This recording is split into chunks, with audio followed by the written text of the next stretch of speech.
is the result is the 90% or more than that is the result of the people.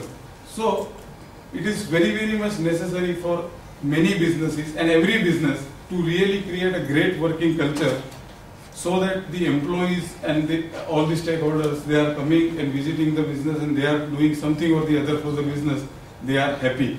Particularly we can take the example of Tata. If somebody must have visited any of the Tata Enterprise, they have really great culture in the sense that they are good in hospitality. They consider every visitor as a human being first. And then he is a customer, then he is a vendor, then he is an employee. So basically when somebody is visiting such people, they have their own encouragement, their own motivation to really deal with such type of people, and that is the precise reason that today that Tata has become such an empire with a lot of trust. Till that they have not lost in the customer or in the whole ecosystem. So great culture with every stakeholder happy in that part is very necessary from my from an organization health point of view. Then it is also very much necessary to have the great quality in our human resources. Basically we can say that anybody coming in an organization in the capacity of an employee has something to offer to the organization. That is the reason we take anybody to work with us or work for us.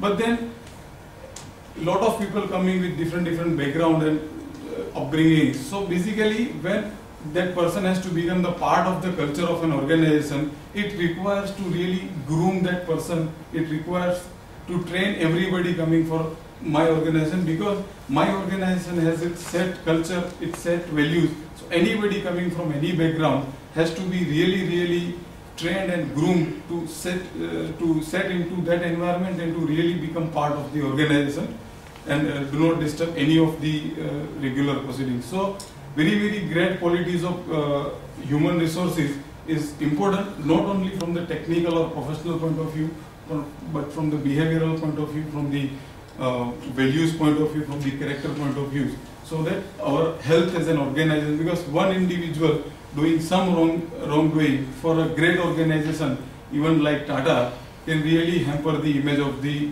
organization if that person is at a really considerable level. Then one very important factor that is very considered compulsory for any organization. Now, as we all know that the organization do not run on at one particular office or in one particular territory. The operations are probably scattered all around the globe. Somebody are doing pan-India business, somebody are doing covering the whole Gujarat, or somebody are covering 5-6 countries as an export. So how do we really see that all the things are going on is as per the policies, as per the procedures, or as per the expectations of the management? That is only possible to be measured if there is a great coordination culture between all the territories, between all the departments, and between all the business units that are running the show on behalf of an organization. Then something called transparency. If we really see that some businesses are scaling beyond the boundaries of India, they have now started complying with the International Financial Reporting Standard. They have been reporting in that fashion, not only when it has become compulsory for them, but even before them, because it is necessity for any business to prepare itself for the coming generation compliances, and such compliances can really change the financial show for any organization. So it is very important to be very transparent in the on the part of the organization for its all the compliance, all the reporting requirements, so that the customers and all the other stakeholders, investors all around the globe has some confidence in us as an organization, particularly if we are growing with an aspiration of becoming an enterprise which is present across the globe. Then something called clearly defined accountability. We understand that as the organization grows, it is not possible for anybody to really take every operational and every routine decision on his own basis. Generally, some entrepreneurs has that disease, I would say, because I'm talking in the sense of health, that anything and everything that is happening in my organization should happen only through me, be it a 50 rupees cash voucher.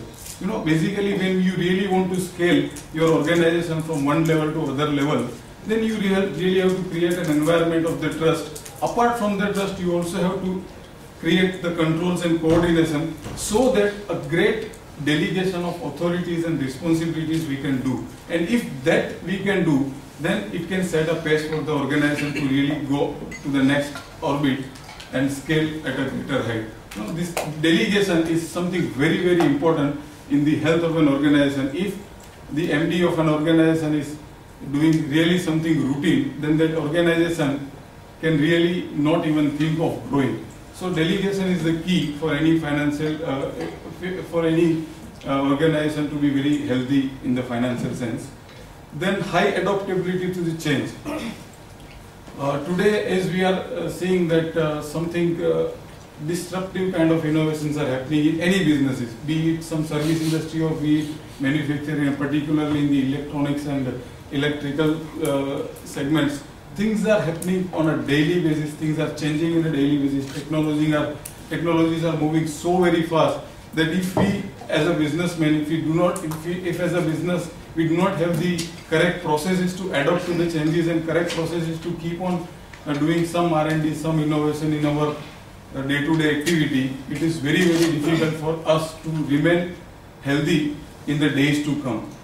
Because if I know that I have to run a marathon of 21 kilometers, I really should keep on running some kilometers a day, and I should prepare myself, and I should really gradually upgrade myself to do something wonderful in my business. So this is something very, very critical for any business, to really be ready for the changing business environment. Then decision making is one of the very, very important aspect of any business. So if I have to buy one laptop, I really have to have some criteria that for buying a laptop, what kind of analysis I should be doing, what type of computing technology it has, what type of screen it has, what type of hardware it has. You know, if I do not have some defined criteria for myself, how would I decide that which type of laptop I have to purchase? And even if I decide blindly, it is not sure that whether I have taken the right decision or not. So any business decision which has a considerable impact on the existence, on the growth and on the normal operations and strategic implementation of any of the processes, it really has to have some decision support system for it, so that any decisions that are happening has some basis and that are informed decisions for which pros and cons are already understood in the advance, and then only, because it is not our personal choice. If I end up buying a wrong laptop, it is my personal choice. I can really put it aside and I can buy a new laptop. It's a small decision. But in the sense of business, whenever the decisions are there, some small decision like entering into territory or withdrawing from a territory can also be fatal for particular business. Some Naxal territory, if I enter and really I lose my whole of the business, that is also possible. So decision making has to happen in really, really informed environment, and then only I can say that my business has a healthy systems, healthy processes, and it is taking me towards my targets. And the last in the hierarchy I have kept, but again it is in the importance, it is much higher than the others, that is highest possible contribution to all stakeholders, starting with the promoter. Whatever returns I am expecting, whether I am doing it or not, what passion driven me to start with this business, whether I am achieving it or not. People who have invested money in it, somebody like financial institutes and bankings who have financed various projects and my working capital needs. Then somebody who is just become part of my ownership by way of holding some small proportion of shares, some technology partner, or probably the society or the country at large by really complying and paying the due taxes. All the possible, highest possible contribution should happen in my organization, and then I think that is, the ultimate sign of any organization really having the good financial health. Probably with this background, if we can I mean, looking at the faces, I can make out that because the finance is such a complex subject, it is all pervasive, no department is separated from the finance. Something this sort of incident can happen. एक honour अपने दोस्त से बोलता है कि भाई मेरा accountant बोलता है कि बहुत बड़ा पिक्चर देखना चाहिए, तो इस साल में बहुत बड़ा प्लाज्मा टीवी खरीदा और उसको बिजनेस एक्सपेंडिचर में क्लेम करना मेरे लिए जरूरी है. Basically it is very very important for any business to understand the basics in the correct manner. Whatever we are thinking, whether we have understood it rightly or not. So all these parameters when we discussed, it is not necessary that it is compulsory and it is applicable to everybody, but there are some basic fundamental beyond without satisfying that health criteria, a business cannot really scale, or sometimes it cannot even exist. So understanding those parameters into a real correct interpretation is also very very much necessary. Now, as I said that the people, everybody present here has some different line of business. Somebody is in service, somebody is in trading, somebody is in manufacturing, or somebody is in probably some other profession or vocation, right?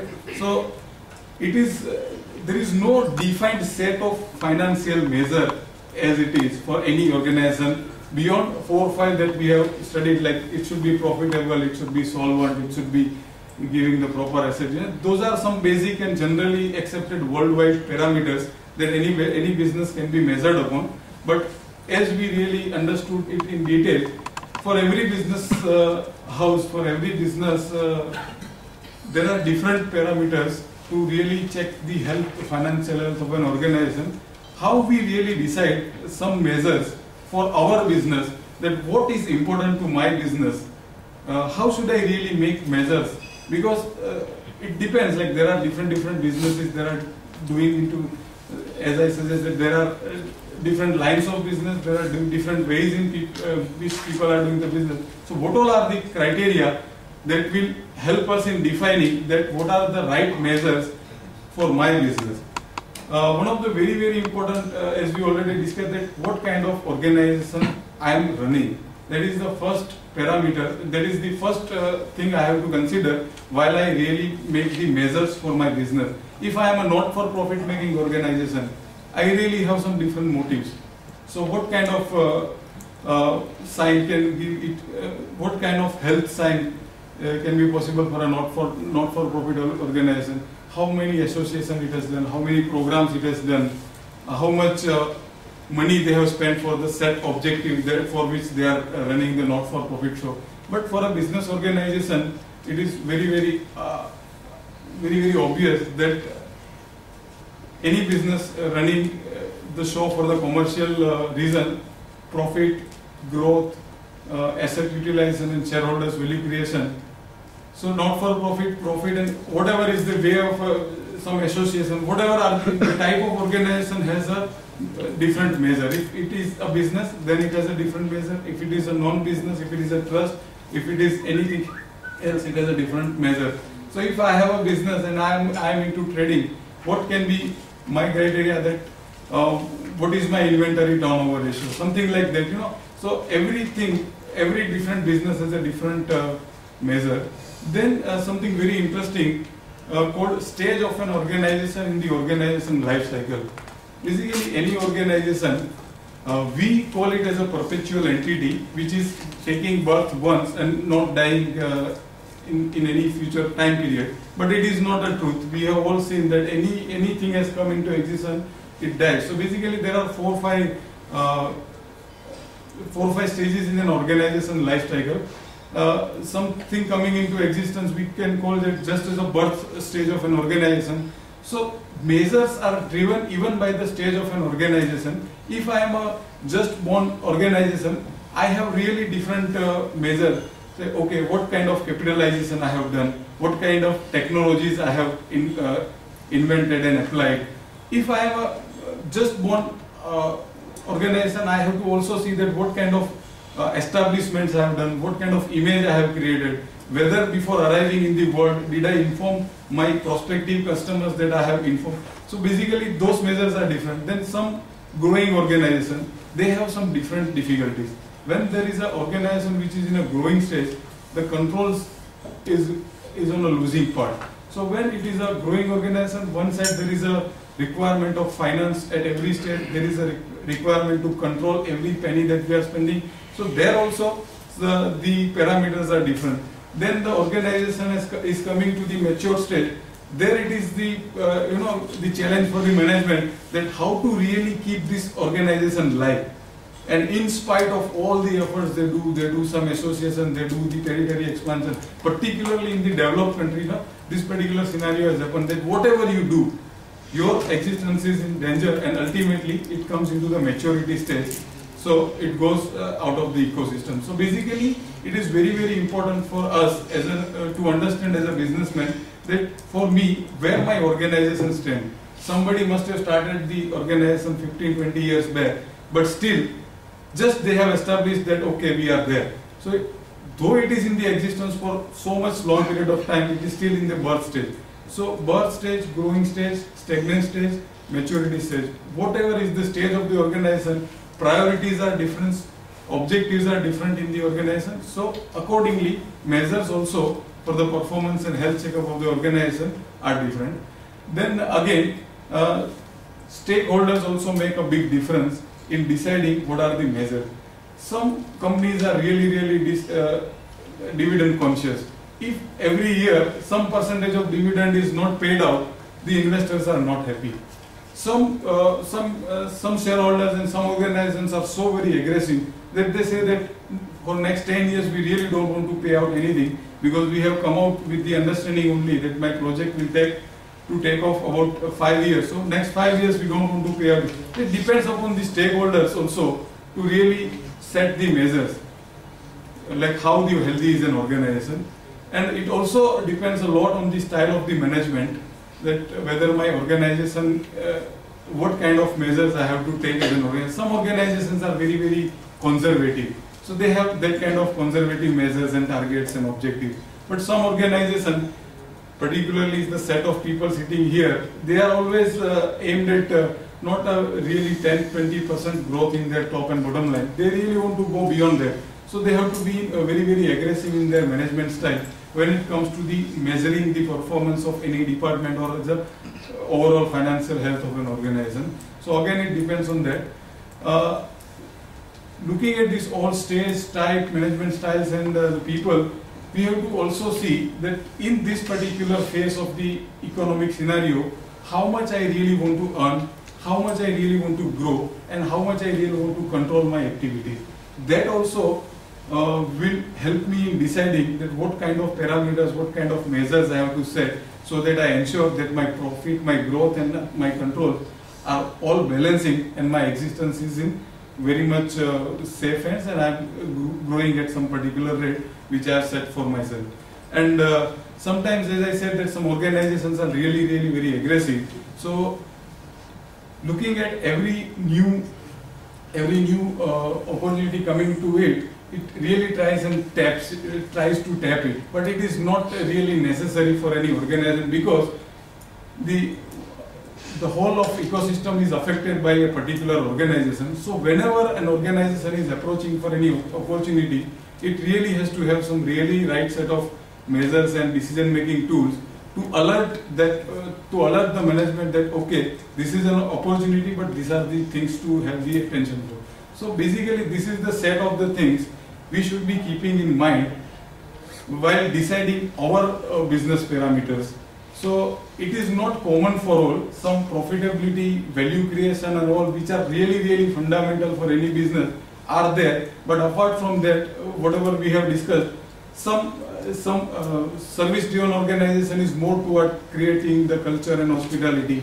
Something really in a trading organization is more concerned about having the things available always whenever a customer wants. The priorities, the measures are different, organization to organization. So we really have to understand that what are the measures I should set for myself. Why I really need to set these things, because if really I do not know that at what pace, in which direction and with how much speed I am going, I really do not know that when I can achieve. And my goals, which are time bound, I really want to achieve within that parameter. So how really, whenever I I have to set the measures for my organization, we just discussed that what all are the things that should be kept in mind while designing the measures. A few simple characteristics we should keep in mind whenever we set some measures, and it is called SMART. Basically, SMART is something which is acceptable and which is liked by everybody. SMART here has a little different meaning, but it is really very smart. SMART means specific, measurable, achievable, realistic and time bound. Anything and everything that I set as a measure to check my health, my organizational health, has to have this many parameters. Because I just said to some of my managers that you really have to do very hard work, huh? Otherwise I'm not going to retain you. That is not a measure. What kind of hard work? You really have to set some targets for him. You really have to allocate some resources, some training. Everything that we are expecting to measure has to have this many characteristics. Then and then we should be finalizing our measures for the health checkup of our business. Now, it is not just because I am from the same background, but who is the best department in an organization can really ensure the full set of things that as a business I should be knowing by setting up the measures. In my opinion, it is the finance department of any organization that can really set a stage for any organization to set the measures, to set the goals, and to keep on monitoring and controlling on those. The picture probably I have not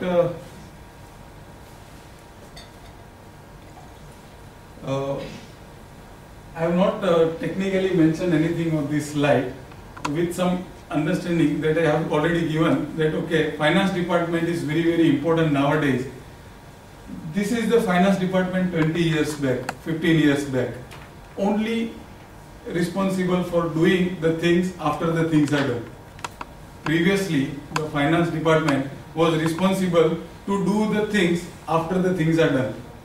Now the scenario has completely changed. Today's financial professional is very much equipped. Probably in what areas it has really started contributing in any organization, we can see some of the parameters, like why the finance department has become so very important. And if we really want to set the measures and measure the measures, what we are doing as an organization, only one department centrally can help us in doing that, and that is finance department. How the finance department has changed during the times that have come. 10-15 years back, as I said, that the focus was on historic checking, like what is done, then they check and they say that ऐसा हो गया, वैसा हो गया, and ये साल अच्छा हुआ, नहीं हुआ. That is not the responsibility of a finance department. आज के ज़माने में finance department की responsibility क्या है? Finance department should be really proactive. ऐसा नहीं है कि सब हो जाने के बाद हिसाब करके दे दिया सबको कि साहब ये हो गया, आप जानो आपका काम जाने. बहुत सारे अदर ऑब्जेक्टिव्स उनको दिए गए हैं. सारे डिपार्टमेंट के लिए क्या ऐसे सिग्नल्स है जो उसको कैच करने हैं, बिकॉज सारे प्रोसेसेस, सारे डॉक्यूमेंट्स, सारी चीजें फाइनेंस से होके गुजरती है. ठीक है, so that is the most important role of a finance, called planning and forecasting. Probably in my career, particularly in Gujarat, I have seen that the companies of a small and medium size, they are really not planning their things much in advance and very much in detail. If we really do not know that what we want to achieve in particular time frame and what is the way we will be achieving, अगर ऐसा नहीं होगा तो it is very difficult for me. And अगर आज मैं कुछ करता हूँ और मैं अपने आप को आने वाली challenges के लिए तैयार नहीं कर सकता हूँ, तो lacking of a planning in any company, I have seen very usually in the organization of some 1 crore to 50 crores size, कि बहुत सारी जगह पे प्लानिंग मिसिंग होता है. If I just say कि please share your budget, very difficult है, वो कुछ नहीं होता, सब जो आता है करते हैं और जैसा मिलता है वैसा जाते हैं. तो that is really not the way.